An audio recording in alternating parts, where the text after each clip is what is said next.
Nah, What are we talking about today, G? Here we go for another episode of Critical Harmony. As you can see, the weather is changing. I don't think they can see on that. Yeah, they can. Look what kind of hat I got on today.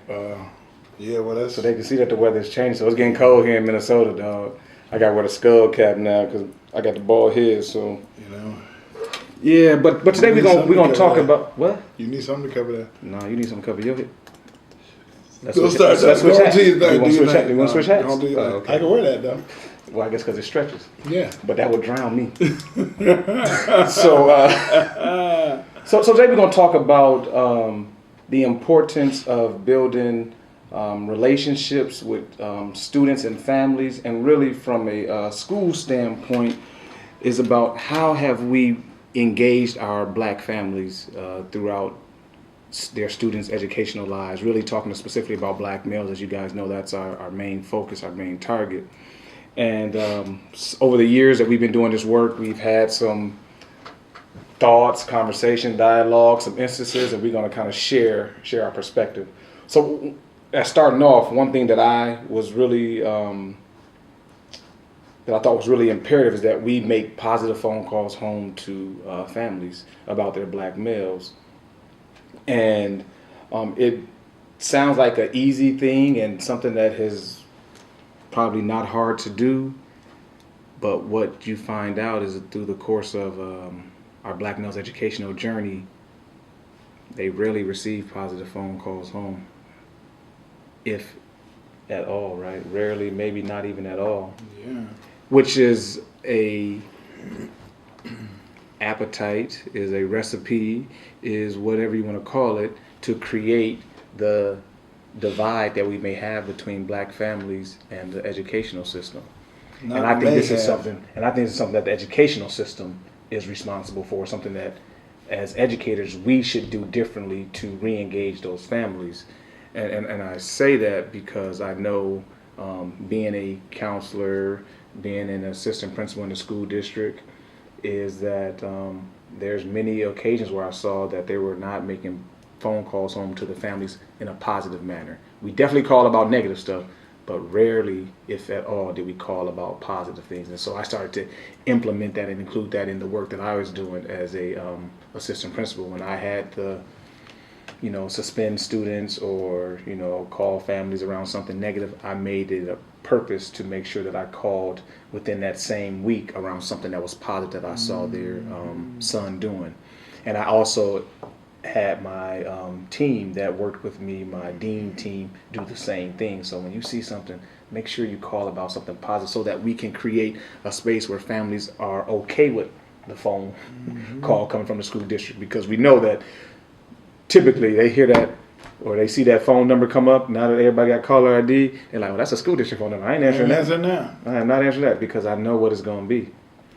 And starting the work that we did specifically in the office with black males is that I remember I shared with you guys that I want you guys to make those positive phone calls home. And I know you were one of the ones that was like, hey, why I got to make all these positive phone calls home? Yeah. But share your story. Share the story of what happened that kind of get you a change of mind about that process. Yeah, so I think it would be after calling home to a number of parents, a couple of them said, I've never received a positive phone call from the school system about my son. My son's in 11th grade, 12th year in the school system. Have had tons of calls home, but none of them positive. So parents became emotional about receiving positive phone calls from the school system. So one of the things that we also have to do in those situations, if we're going to call home with positiveness, is we must apologize for the past. Sure. We must apologize, though, even though we have not been the ones that necessarily committed the heinousness in the educational system against black males. We obviously know that that's not been the case, but we have to apologize for those that have come before us that have treated families and black males as less than. So part of that engagement is an apology for what has occurred in the past, and an acceptance and an engagement of what we'll do in the present and moving forward into the future. So one of the things we've talked about with our coaches and folks that are doing work with us in some of the district work that we do, is that if we talk about this level of educational trauma that the black family has engaged in and received and been a party to, that if there is this educational trauma, and we know that there is, and if it's intergenerational, so if each generation has this trauma and it hands to the next, sometimes in the homes of students that we have, there may be hundreds of years of educational trauma within the home. So if mom has had 12 years, 13 years of K through 12 experience and had 13 years of negative exposure to the educational system, and grandma K through 12 had 13 years of negative exposure, and grandfather and dad and cousins, and so all of a sudden in the households that our students come from, there may be 100+ years of educational trauma in that one home. So it's not just the experience of educational trauma that our students have, but it's intergenerational and mounting, right? So if you get all of those years mounted up, all of those experiences mounted up behind what the student brings in, it's a daunting task to think that you're going to engage that system and change it. So again, some of the things you want to do is you want to be calling home, giving those positive affirmations, apologizing for what has maybe occurred in the past, letting people know that we're going to do different and do better, and making sure, like critical race theory talks about, is making sure that we bring the requisite voice of families of color to our curriculum. In our curriculum, in Black, Building Lives, Acquiring Cultural Knowledge, that curriculum is laced with the voices of those folks that are in our classrooms, from the parents to the coaches to us and everybody that Even kind the of students, help even the students, students, yes, right? student voices All are of very those part of that. voices are found in the curriculum. So as James Baldwin said, the deeper you get into an educational system, the more critical of that system you will become. It has been the case for me. I know it has been for Mike. The deeper we've gotten into this educational system, the more critical we have become, which means you will create many folks that support you, but just as many that are against you, because you're critical of the system in which they operate, and really critical of the system in which they pay their mortgage every month and pays their car payments every month, right? So yeah, that's a. See, I get frustrated by that too, because what we fail to realize as educators is that we're only able to do that because students are sitting in those seats. Yep. Right? Students are our customers. Right? We, as a school district across the nation, they get dollars for every student that is sitting in those seats. And we give shitty customer service. Oh, terrible customer service. No. Terrible customer service. Right? That's right. But shitty. Without those students in our seats that we get bad customer service to, we wouldn't be able to pay our mortgage, our car notes, send our kids off to college, have food on our tables, right? I think we're the only business. Yeah. I think we're the only business that don't value the customer's perspective as much as we should. You know, That's sad. Yeah, that's terrible. That shit it doesn't make sense, right? The other thing that came up to my mind is that when we think about these phone calls and creating this collaboration with families and schools, is that let's just think about this for a second. If my child has been in the school system for 12 years, like you stated, and that was the first positive phone call that they had received, right? After 12 years. So if you have called my house before that and it was all negative, what type of understanding, what type of perception, what type of feeling would the family get when that phone calls come from that school? So do you know one of the things that comes to mind as you say that you hear people say it all the time, I think it's really true.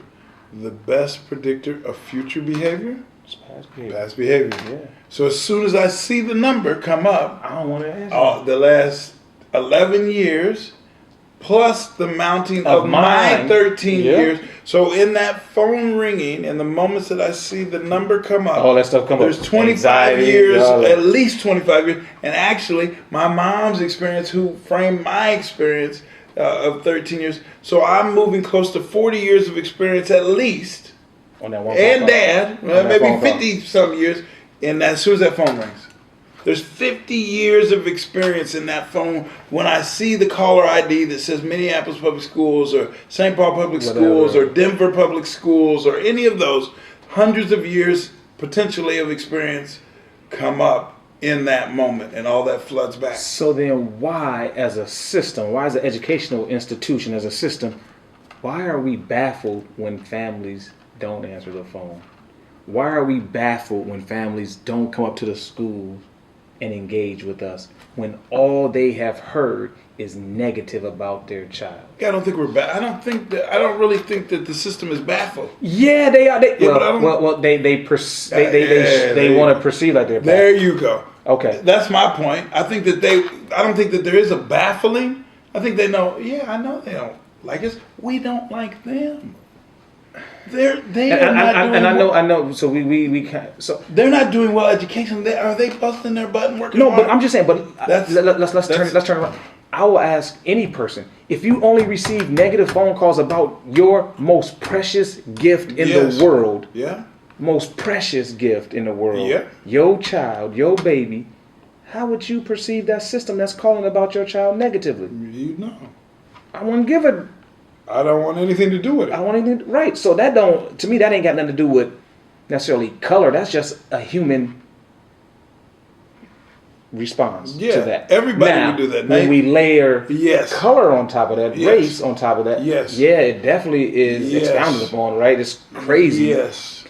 But I'm just saying that's the understanding we can get white folks, dominant culture folks to see from that lens, saying, dang, so if I'm only calling about negativity, why would I expect a family to want to talk to me or come to my parent-teacher conferences? Mm-hmm. Right? So I'm trying to get them to think in a response of, what if that was your child? How would you respond if they only called your house about negative stuff? You ain't even going to that system anymore. You're going to take your kid out and go pick and select something else. But I guess the problem is because obviously we can't look at this can't look at this without the lens of race. No, not at all. Right? To your point, we can't look at it without the lens of race. So looking at it through the lens of race, what it says is that those dominant culture folks would say, well, I don't understand what you're talking about. Because I've gotten good phone calls from my school. I've had those. So I can't really understand what you mean by that. And that's why it takes other colleagues, so peer who work with them, saying, so tell me about one of your black male students. How many times have you called home positively about that student over the course of this school year or last school year when you had that student? So we have to stand in the gap for black males, be unapologetic advocates for black males, and challenge our coworkers, challenge our colleagues, and say, so have you done your job to create a safe, welcoming environment, not only for the student in the classroom, but also for that family when they engage with you? Have you called about positive stuff? But I guess the issue in that may get in the way is I won't receive any compensation above and beyond what my norm is for doing that. So I won't get extra money as a white teacher to better understand the intergenerational transmission of educational trauma. I won't get anything extra for understanding that. So it's not ethical, it's not pay related, it's a moral issue that is, you can't we say it all the time, you can't legislate morality. You cannot. So no one can write a piece of legislation in the school system on how to be a moral teacher. This issue we discuss continuously is around morality. So, And I'm so not even, some people. and I hear you going to the way deep, like we want them to understand generational trauma, educational trauma. I'm not even saying understand that right now. Yeah. I want you to understand the basics of saying, if I never call a family for positive stuff and I only call for negative stuff, how would they engage the system? Yeah. You don't got to know anything about historical trauma. You don't got to know anything about educational trauma. That is in the here and now. That is a very simple concept to grasp. But again, even to grasp That's what I that- want them to grasp. Okay, but I guess, so I'm devil's advocate. You please. What do I get for grasping that? you get engaged students. You get engaged families. Yeah. Right. But if I have no deep concern over that, Yeah. that's not my job. My job is not to have. It's not in my job description. It's not having engaged families. It doesn't even say I must have engaged students. It says that I have a curriculum and I must get through this amount of the information by this point next May. And they got to pass this. That's what it says. Test. So this is so my value system, my judgment, my measurement won't have anything to do with that. So if it doesn't have anything to do with that, I'm not interested so I hear in what that. you're saying. So how do we put accountability measures on top of this? How do you process? bake that into the recipe of being a how do we make good this accountable? teacher? Yeah, how do we make So teachers accountable? So for Bush this? tried something. What was it called? Oh, No Child Left Behind? Yeah, I think there was things. Was that about accountability? It was about accountability, but it wasn't necessarily about student engagement. It was more about how are students faring on these statewide tests. But and if they wasn't faring so well, then school districts didn't get as much they money. lost money. Yep, they had to create new programming. So I don't know, student engagement, family engagement, finding ways in which to bake that into the recipe of academic achievement. Mm-hmm. Right? That's what it is. How do you bake that piece into the recipe of achievement? How do I bake caring? Yeah, I don't know. That's what we're saying. And it's moral. How do we bake caring into that? And I don't have to care. It's the Fences video we watched. I don't know. Yes, I don't have to like you. My job is to teach. If you don't get it, that's about you and your family. But see, then I'm going to ask the teachers and I'm going to ask the professionals saying, as an adult, if you don't like somebody and they're presenting in a workshop, in a conference, right? Yeah. If they're presenting, I don't like this person that's presenting up there. Am I going to take the information they are providing? Or am I trying to discredit the hell out of what they're saying and saying, I don't even know what they're talking about for? And we have so-called fully developed brains. Yeah. So now we're asking a 7, 8, 9, 10, 11, 12, 16, 17-year-old to go into classrooms and be around teachers that they either perceive don't like them or that they know don't like them. Yeah. And I'm supposed to learn from that person? Yeah. Not going to happen. Yeah. Not going to happen. No. So as you're saying that I don't like the kids, then why are you in this profession? Hey, We need to talk about pays my I mortgage. know you going, but I'm saying then we need to start to say how do we exit people out of the profession. So as administrators, as associate superintendents, as school officials, as colleagues, as teachers, how are we ensuring that the students are getting what they need? And that means calling our colleagues on the carpet when they are doing things that are inappropriate. But I think that means that's in how it your works. district you must have leadership That's willing to do that that. is willing to do that. But if you have leadership saying, but that's not my job to do that.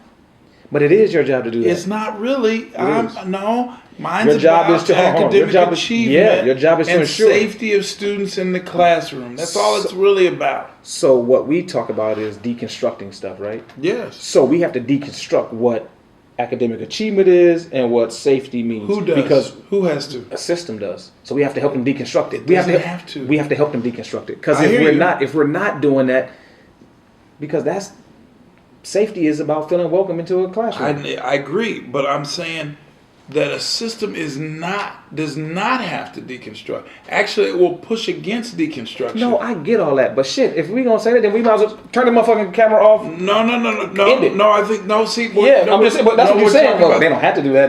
We know they don't have to do anything. Right. So that's the reality That's that what we we gotta face. push. The reason that the tendency for black men and women to leave this earth before every other race is because every system of engagement through the lens of race is looking to not deconstruct. So our job tenuously becomes that we got to push against the system. Yeah. We got to push against the educational system.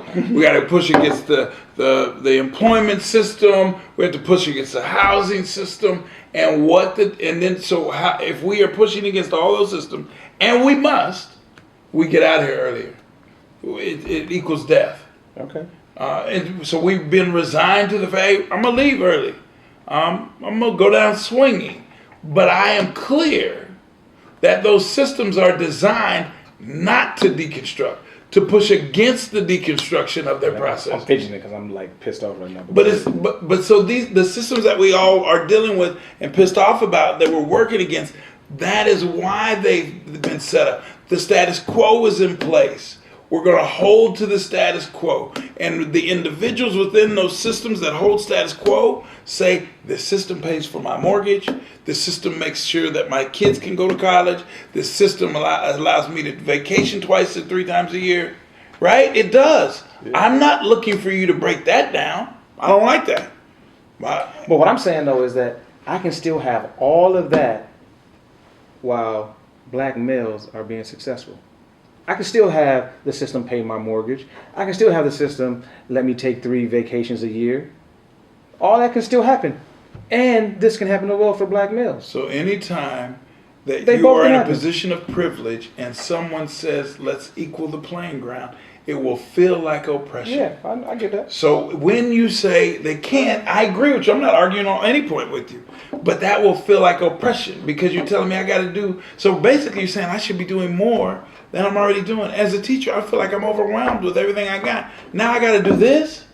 That feels like you're oppressing me. Because what you're asking me to do is give up part of my privilege. It doesn't feel good. It feels like I'm having to do extra and you're asking me to do something that others don't have to do. That doesn't feel right.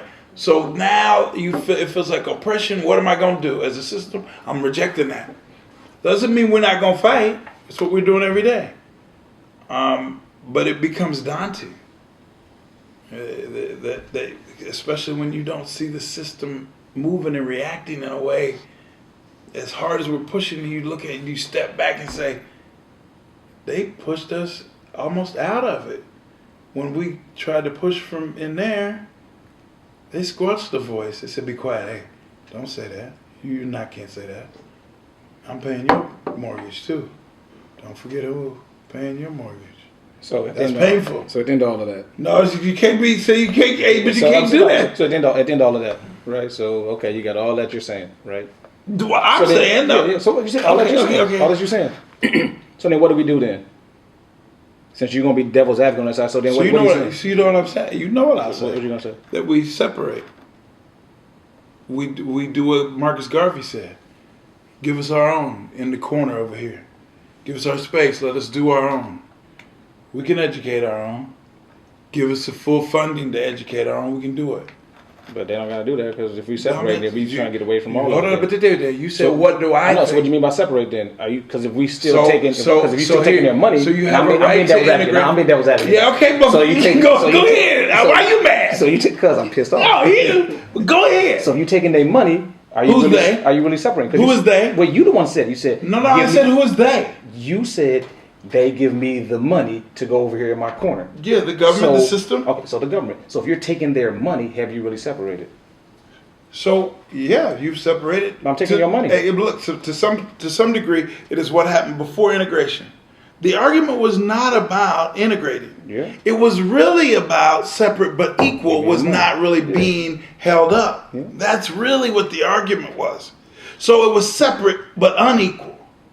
True. So if we're going to be all in this country, because I'm said we're leaving the country, we don't want nothing to do with America, we're out. We've said that. So we're still under the same umbrella and same government. Mm-hmm. So within that umbrella, we're saying, so we want to separate. Give us the equal pay. Whatever you're doing for that school district, we've now got 1,200 students over here. What would you give for 1,200 students over there?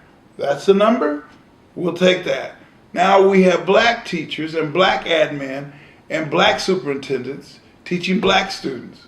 It's a separatist move. Now, many people don't want to hear about that. Well, hold on. But I'm going to just ask you this question. So then when you take their money, do those same regulations and rules come with that money? Because if it does, then you'll create the same system, even though you're outside of it. Well, I think that's some things you need to discuss and try to figure out.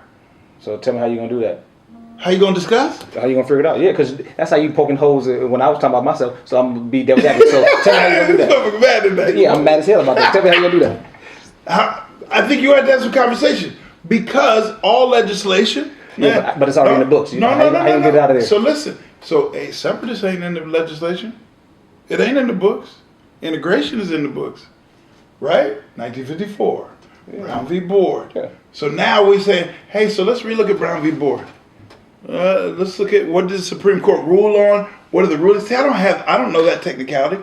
But I'm sure there's some legal minds that have some things, some thoughts on how that may occur. And if they say, okay, so we're going to do this. So here's some things that we would need to put in place to be able to do this. I'm not a thinker on that level. I'm not, but there are some great black minds that are thinkers on that level that may say, okay, so this is how we'd have to reconsider this. If we were going to do something like this, you'd have to have it as an opt-in or an opt-out. So we're not blowing integration up.